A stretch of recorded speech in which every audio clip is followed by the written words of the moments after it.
Ako po si Sir Carlito L. Tubos ng Gapan South Central School, DepEd Gapan City Division, Region 3.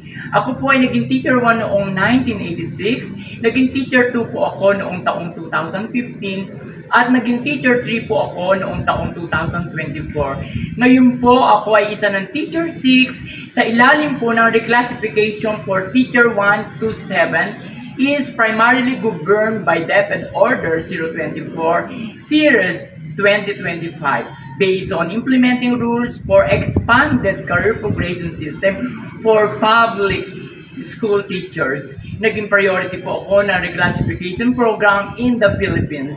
First and foremost, I give thanks to the Lord, to our President of the Philippines, to our educational leaders. Mabuhay po ang Department of Education. God bless us all.